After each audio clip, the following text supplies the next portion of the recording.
Okay, people. So I am joined today by director Tyrrell Shaffner and writer Meryl Branch-McTiernan.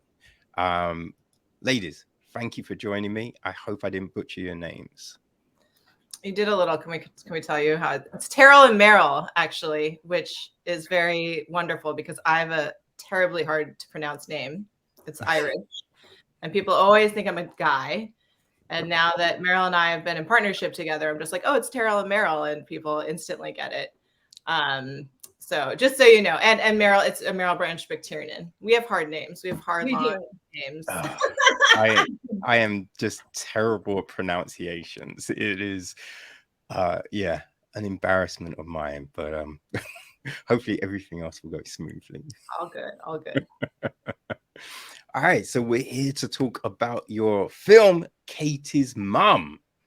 Right, so congratulations on this project. Right, looking at all the press info, it's been in the works for a while. Yeah, so what was the thing that kind of made this come into fruition? Let's just say, like, or, what kind of coached this story out of you both?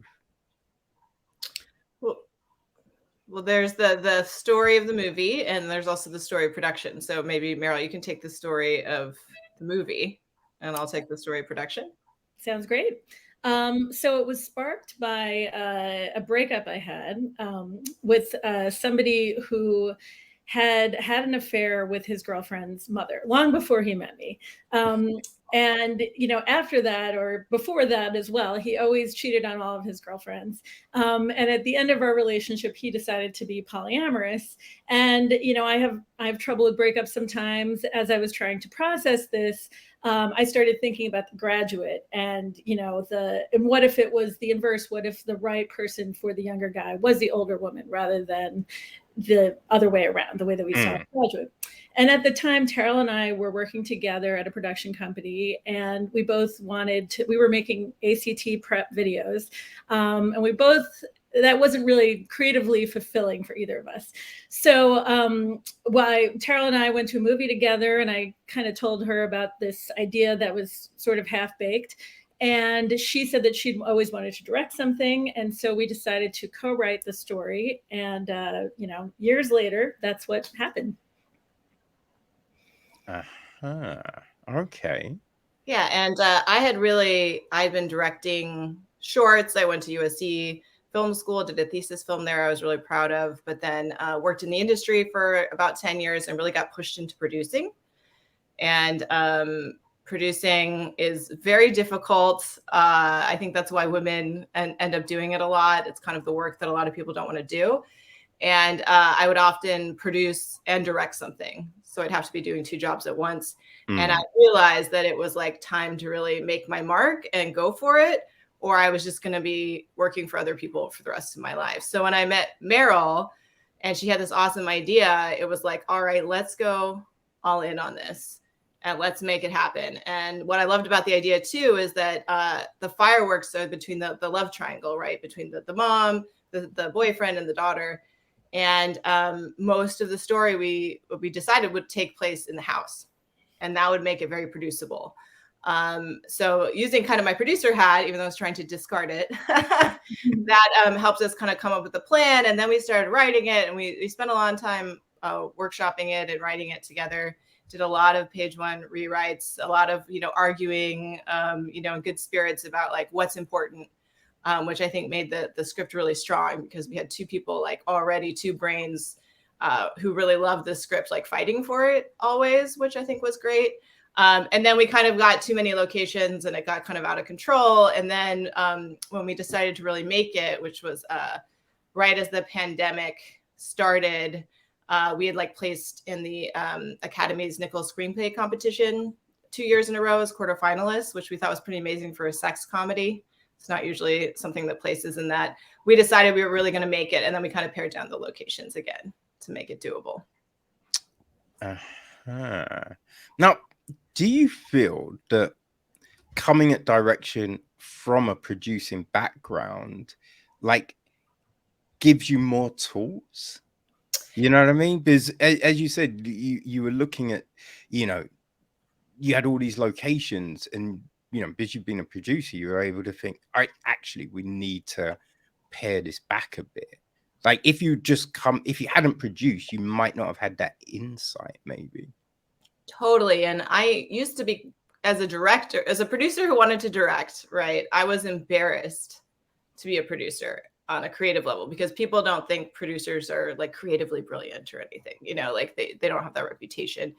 But then during the shoot, I was talking to the cinematographer, Akash Raj, who's wonderful. And this was our first time working together. And he's just got such a beautiful eye. And he met with me for weeks before we shot, and we storyboarded the whole film using my childhood dollhouse. So we were playing with dolls. I got the idea from Judith Weston and directing actors, her book, which is fantastic and was my Bible during the whole process of rehearsing, shooting the film, prepping, everything. It was great. So that was her idea. And then we would take pictures.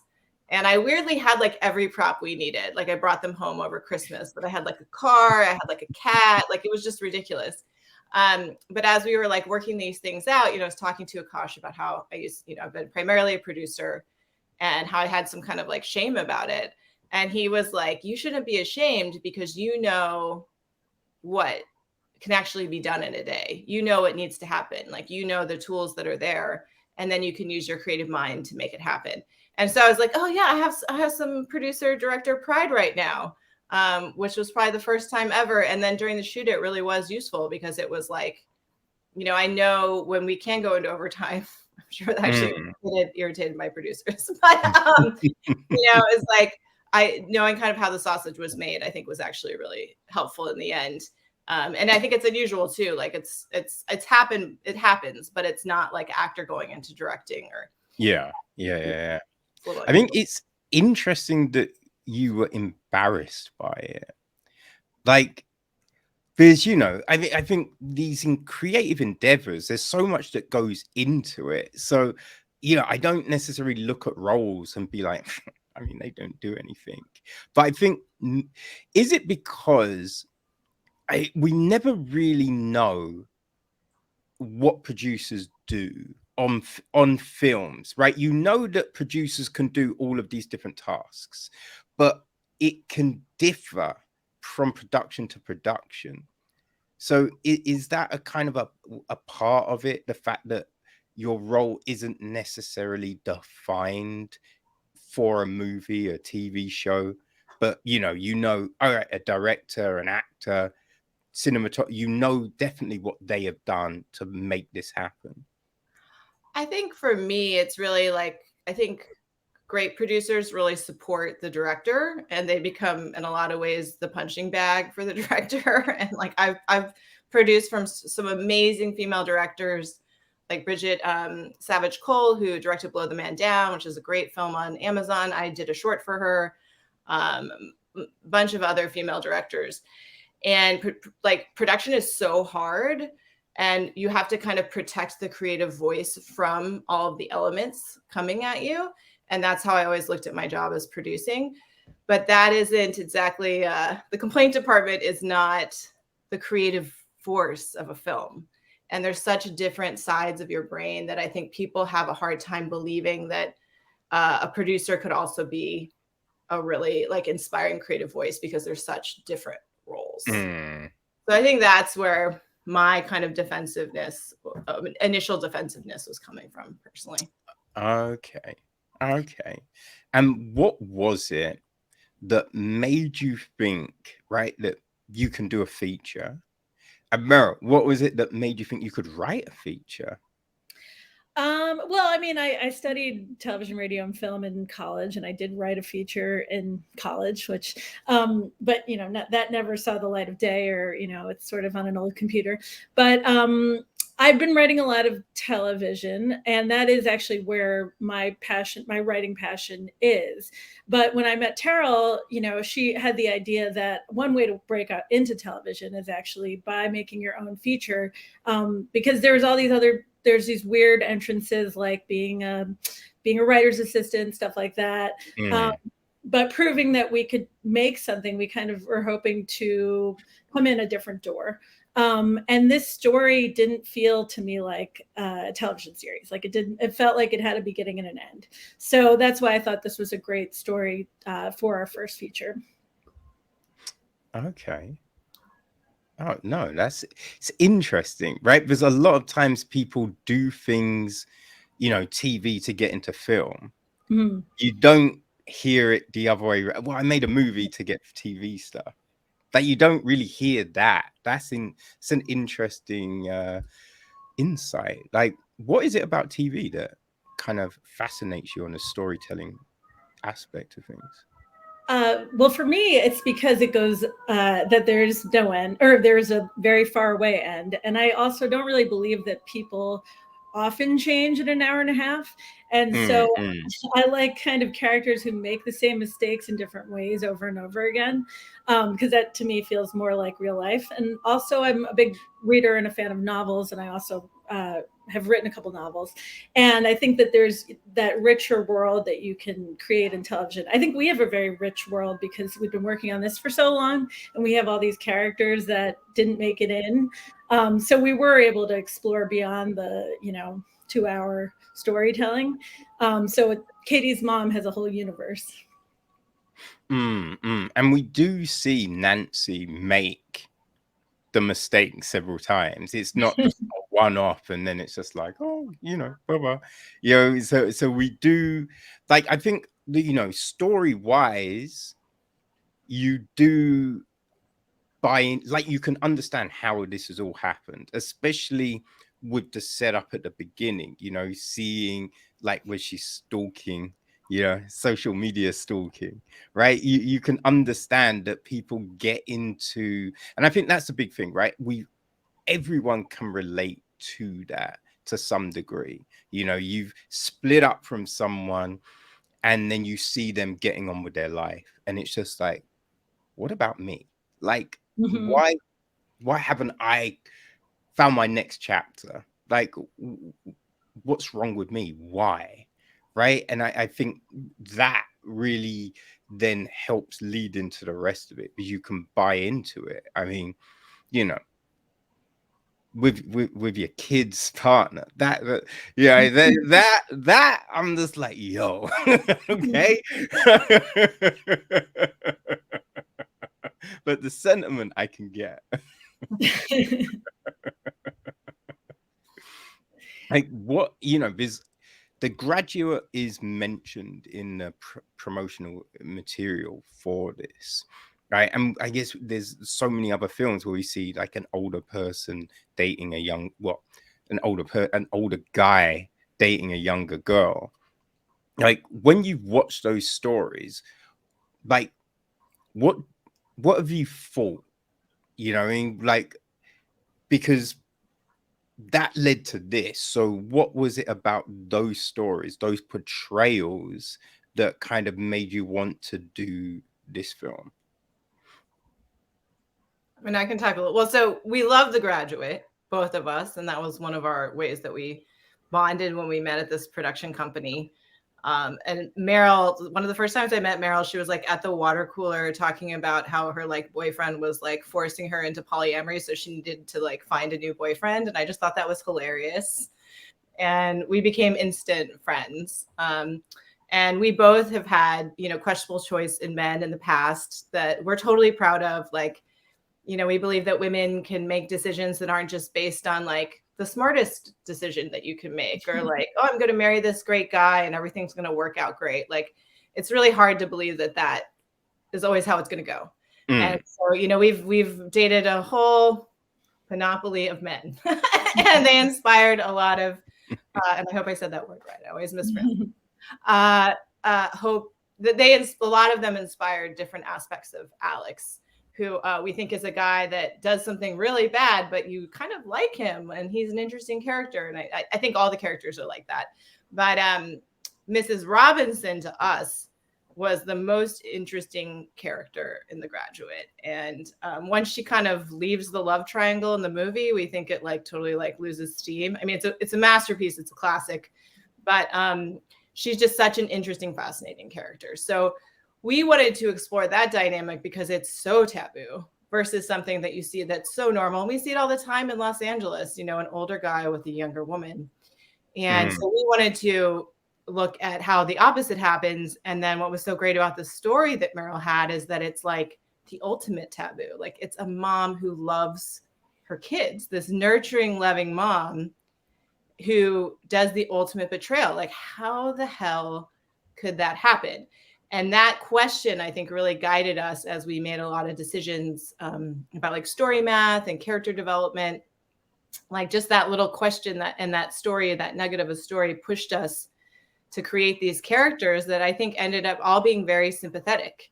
And the actors really made them, you know, come alive, and you're rooting. I like all of the characters. I even like Katie. I love Katie. And I think Julia Tolchin does an amazing job as Katie. She has a really tough job. You know, she's kind of the straight man in the movie in a lot of ways. But yeah, we wanted to just look at how that could happen and how that's like really the most extreme version of us kind of being mavericks in our own romantic life and not following the script of what you're supposed to do and how you're supposed to settle down.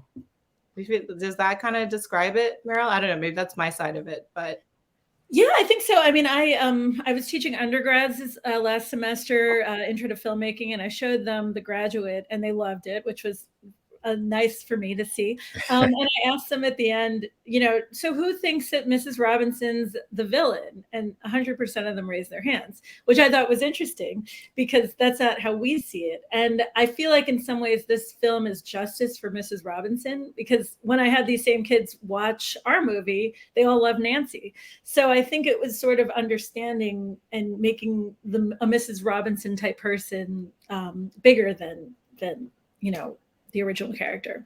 And relatable. That's interesting.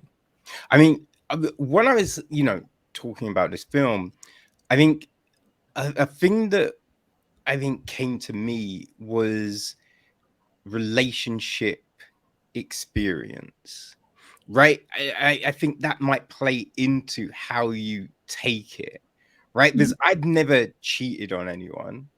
Right. And I've never, you know what I mean? Like if I'm with someone, I'm with that person. I'm not looking for anyone else. I'm not coveting someone's mum or anything like that. Right. But I think if you have cheated, right, and you do certain, like you'll have a different experience watching the film, because it's like looking at the, like I didn't like any of these characters, though I felt sorry for Katie.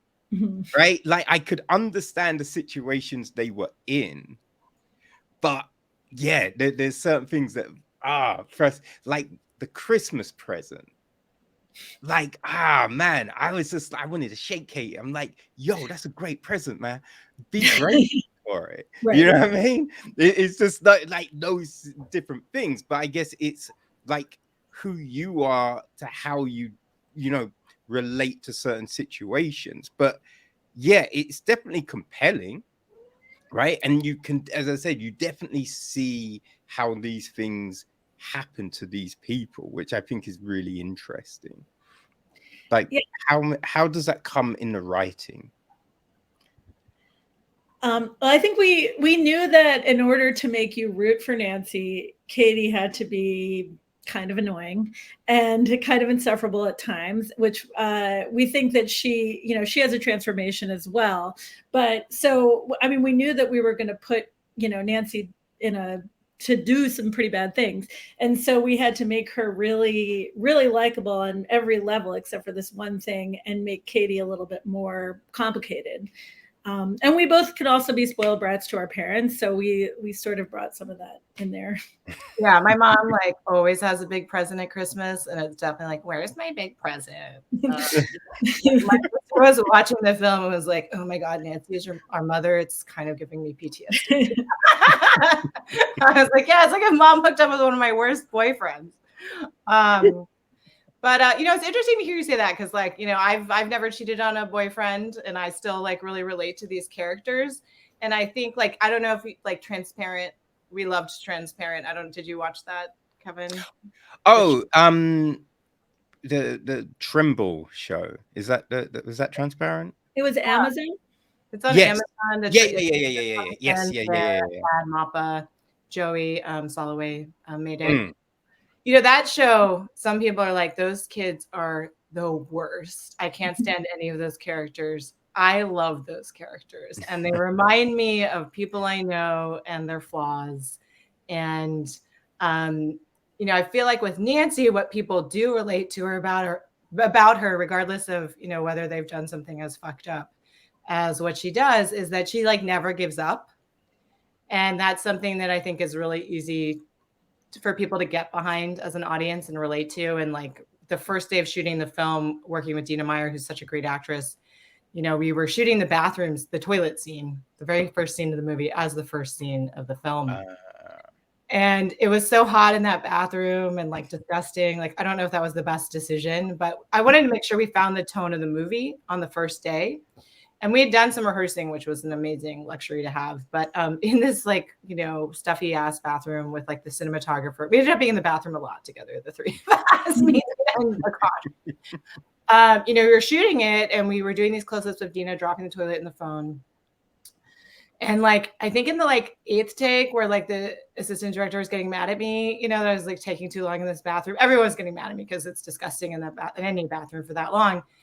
Dina did this take where she just like wouldn't give up. Like there was just something, and I was like, oh my God, this is like Diane Keaton, like in any movie that she's in. And after the take, I was like, Dina, Diane Keaton. She was like, I know, Diane Keaton. And from that point forward, the thing about Nancy at every scene is she just never gives up. And I think that is why people really like her, you know, and like they're rooting for her, even though she keeps on kind of, you know, stumbling. And then when she finally does, you know, I don't want to give it away, but like when she finally starts making some good decisions, it feels like she's really earned them. I hope. Yeah, that first scene, I was like, yo, she didn't wash the phone. That's like, oh man, that's disgusting. That phone went through a lot. In the movie. Well, and she won't give up, but we're always throwing rocks at Nancy. Like that is the primary humor of the movie. It's like, how many rocks can we throw at poor Nancy? And there were more. There are scenes that got cut that were even more rocks. Yeah. Like in the, you know, in the editing room, like how was that? Like, how did you know what to cut? You know what I mean? Did it all make sense when you watched it, or were there like some real difficult decisions that you ummed and ahed about? Well, this whole page per minute script thing everyone talks about isn't true. Because the script, and it was 105 pages. The first cut with every scene in it was 2 hours and 45 minutes.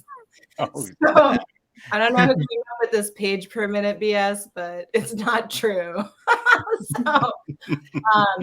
So we had to cut an hour from the movie, you know, just to make it a normal movie. And obviously the first cut is always a beast. And, you know, I've directed a lot of shorts and done a 30-minute documentary. So like, I mean, I've been through the process enough, you know, to not freak out seeing a cut that long.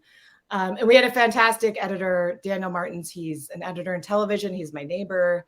And he's just been so amazing. So, you know, he's like edited Suits, New Amsterdam, like this Brie Larson show coming out on Apple. Like he's just such a fantastic editor. So we had him, which was great.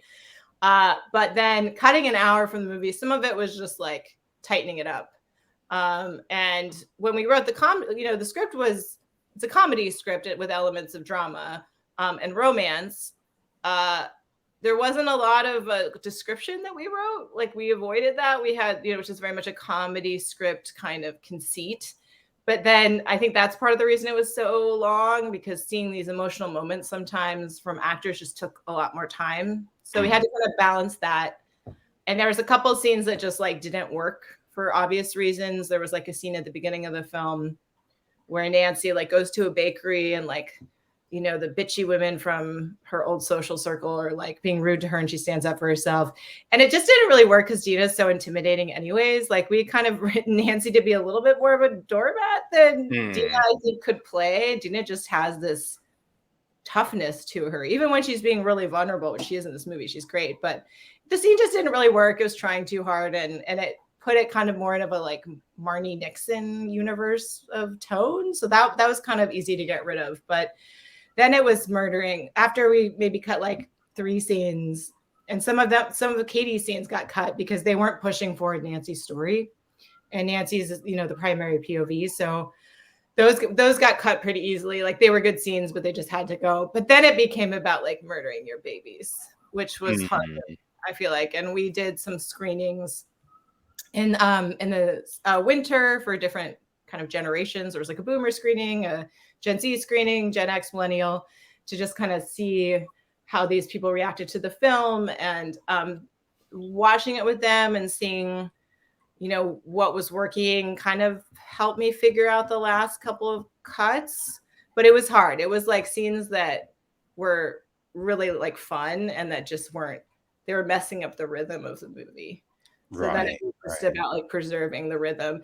And then I don't miss any of the scenes that are gone. And I think, you know, they live on in my mind, like the characters we've killed off when we were writing, you know, the parallel universe of like Katie's mom, the video game or something. But yeah, so I think that's a good barometer if you made the right cuts. And like I showed the film to Dina, and, you know, prepped her because some of her darlings got murdered. And at the end, she's like, I don't miss anything. I was like, yes. Nice. I was really unhelpful because when Tara was like, oh, we need to cut more, I'm like, no, you need to put back. You need to put it all back. So I was just not going to suggest. I mean, it's long already. It's an hour and 50 minutes, which is very long for a comedy, but not a drama. And I think that we do straddle kind of the two, and there's a lot of characters. So hopefully we earn those minutes, but you know, we have to be careful because we're like first-time filmmakers. So we thought about that too. Okay. I didn't really think the length was an issue. You know, like, was it, you know, looking at past films of that kind of genre that kind of led to the time? Like, or, you know, could this have been a longer film? Well, sure. But I think we just couldn't ask people, you know, just expectations of first-time filmmakers. I think it could have been if people accepted a 2-hour and 15-minute film. I think it works at its length that it's at. I'm happy with its length. It's funny, like Shiva Baby is a film that we really love that came out recently. That was an inspiration to us, and that's a female writer director.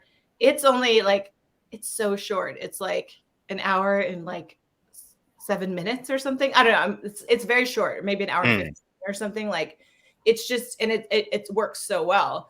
But, you know, there's films like Moonstruck or My Best Friend's Wedding, which are also kind of films that inspired us as we were writing. And, you know, I was talking about tone and directing, and those films are, I think Moonstruck is an hour and a half, but they don't really go up to 2 hours. And I think there's just something about like a delicious film, like hopefully this is kind of a delicious film. You know, there's something a little bit frothy about it. It also pulls at the heartstrings, but I feel like you kind of start to wear out your welcome with these films if you go past 2 hours. And maybe there's exceptions, but I think you got to be just careful of kind of what it is. Like you don't want to eat too much deliciousness or something. I don't know about that. Yeah, no, that's true. That's true.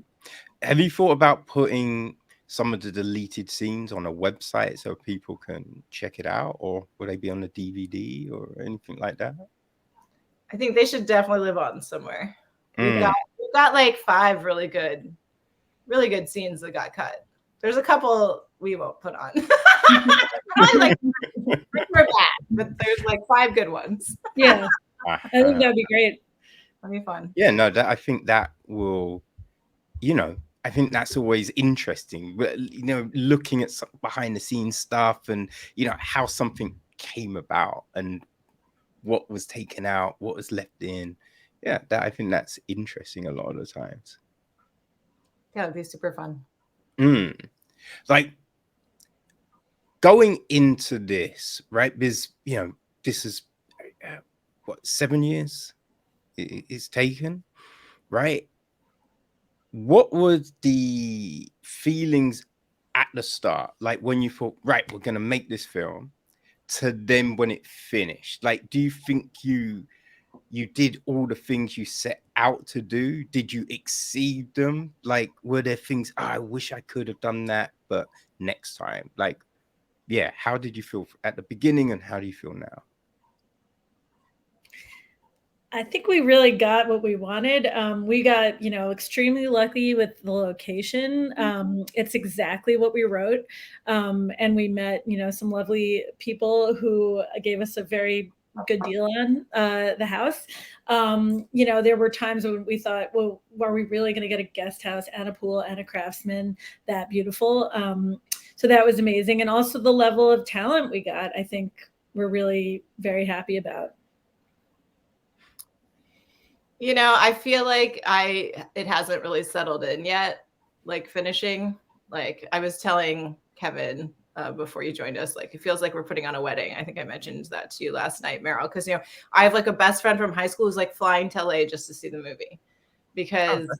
And then flying back, and the inspiration, one of our muses for the film, is flying to see the film and flying back too. Like it does feel like a life milestone event, and I'm actually really moved that like so many people that care about me feel that way, because it has been this like 7-year marriage, and then we've had this like child together on a spiritual level.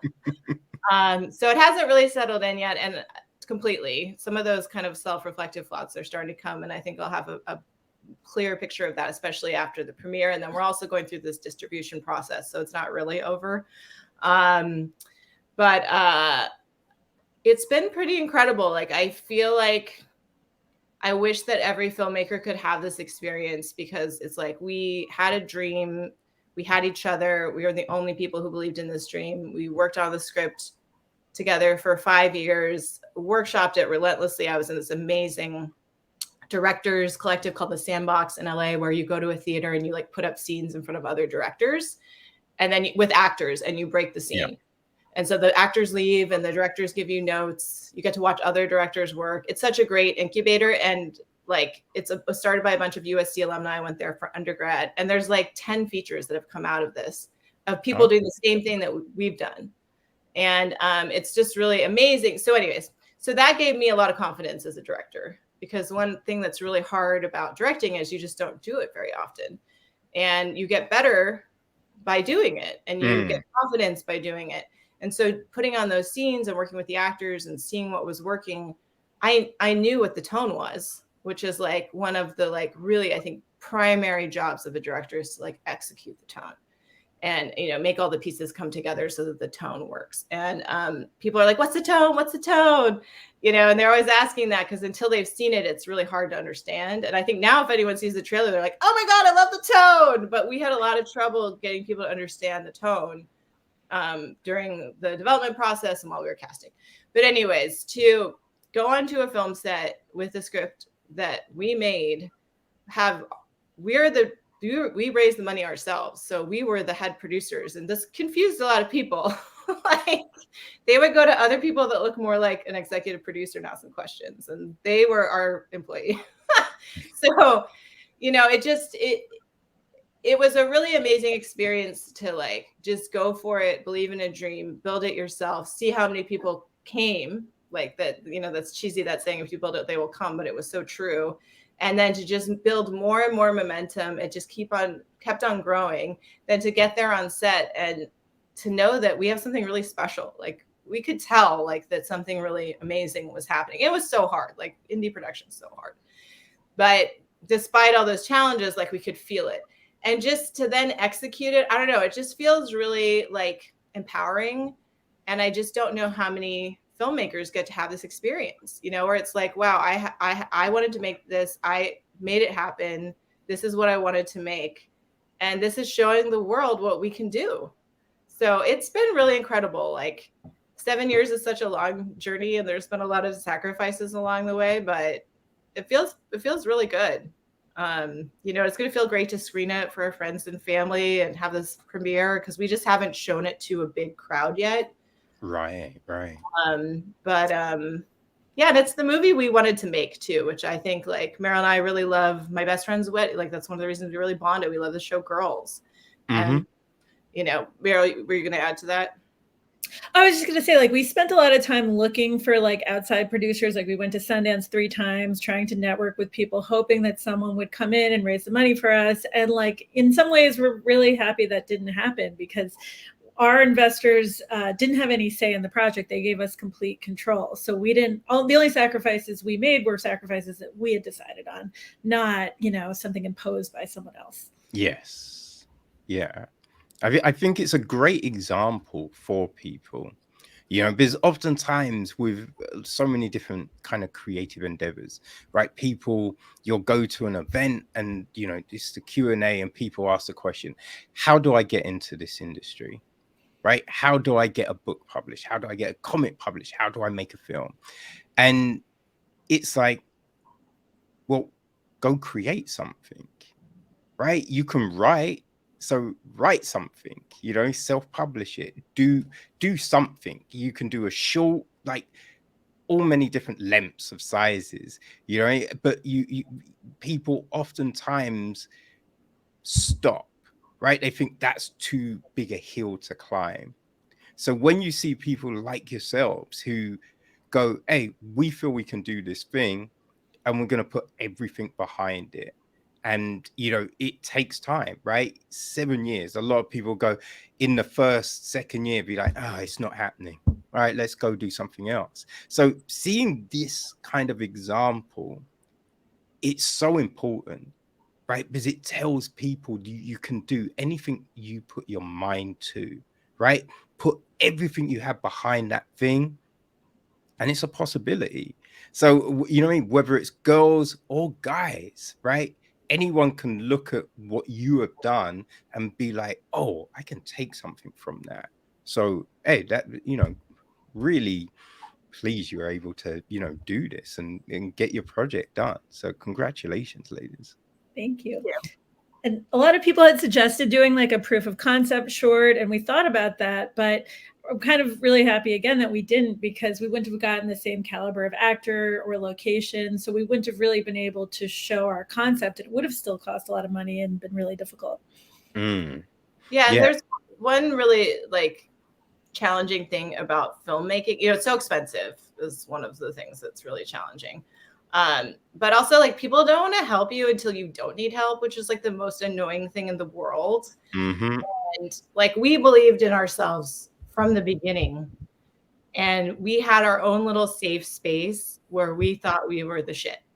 And no one else could kind of tell us otherwise. And I think that's really important for people who have it set out for a dream. Like you need to have allies and friends who like believe in the same things you believe in and like won't let outside interference tell you what's up. And like at one point I was like, once the script was done, like pretty defensive that because I thought we had something special with the script, that I was going to get removed as the director because I had directed a lot of shorts, but I didn't have a whole set of shorts that showed this tone.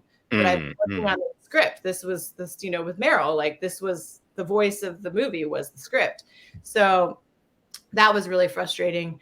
But I guess my point is just like, you have to find your true friends and allies and like stick together and like, find your people and then like, just ignore everybody else. Because like everybody's going to tell you, no, you can't, you need to do this. You need to do that. You need a proof of concept short. And it's like all these hurdles to what end, And so for us, we're like, we're not going to do that. It's so much money. I've directed tons of shorts. Like I know I can handle it. And then we raised the money ourselves and we did it and I could handle it. So I think like, that's another thing too, is like, don't let people put up all these, hurdles in front of you. Like find a way to get through all of the hurdles, like ignore as many as you can, like, and just get to where you're trying to go and just ignore everybody else, I guess is the thing that I think helped us a lot through the process. I mean, that makes sense, right? Because you look at a lot of directors and there's people who they always collaborate with, you know, like Adam Sandler, Joss Whedon, right? Like Nolan. There's these people, you just think, man, they must be create such a nice dynamic that everyone wants to come back and work with them again, right? And I think it's important to have those support systems, have that group that can help drive something, because there are so many people that will go, it's not going to work. Oh, you need this and this and this, otherwise no one's going to be interested, right? And it's just like, you can listen to that chatter and go, yeah, you're right. Or you can just be like, you know what? Fuck you. I don't care. You might doubt me, but I don't. So, you know, I think they're really important lessons to put out there. So, no, that's great. I think a lot of people will hear that and really take strength and, you know what I mean, go and do their own things. And we met a lot more allies making the film too, like people that really went to bat for us, really believed in it, like the actors, you know, Aaron, Dina, Julia, they were amazing. Colin, like Jason, everybody, the actors were incredible. And we had so many great crew members too that just like really went above and beyond their roles because they really believed in the movie. That's not like we were paying the big bucks to any of these people. So it's like our tribe grew too, which was a really like organically through this whole process. And that's been really awesome. No, that's incredible. Like, what has this experience given you to take to the next project? Like, do you have a next project? So I'm working on I went to Burning Man for the first time last year, which was an interesting experience that I thought I would never do. So I'm writing a script about 3 female friends in their 40s who reconnect while going to Burning Man for the first time, or Burning Man-esque festival. Okay. And I think, you know, seeing a project all the way through from development to post has been really wonderful on a feature level as a director, and seeing how important like sequences are versus scenes, having a lot of confidence now in this tone of like comedy drama that I think people are like, we don't get it.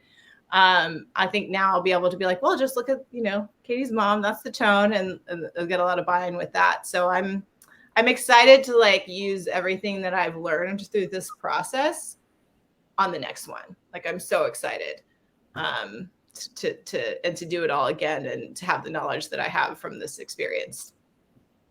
Oh, that's great. How about yourself, Meryl? So I actually have been working on a novel these past 3 years, and a lot of what the person I was when I started writing this novel before any of this had happened, when we just had a script, and the person I am now kind of does inform the character a little bit. Like, you know, it's just hard to walk around saying you're a writer for 18 years and then have, you know, say, well, what have you written? So to have something to point to is really nice, and will give me a lot of confidence in the future. And I'd still like to get into television. So.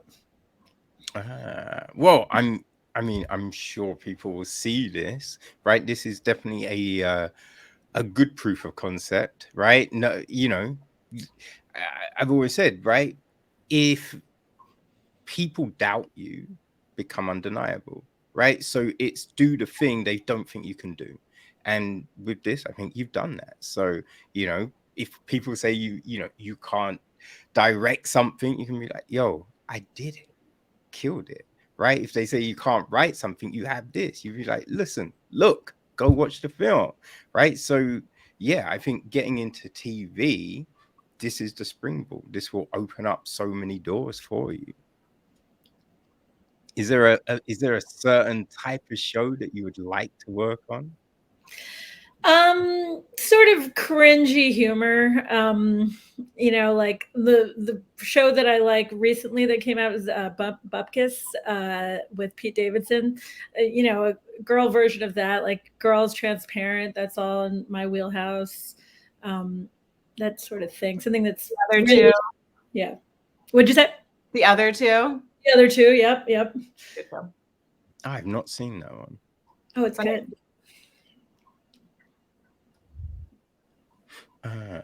Okay. Well, no, I mean, I'm sure all of that will come. So yeah, fantastic. I know I have to let you go, but thank you very much for stopping by. I really enjoyed the conversation.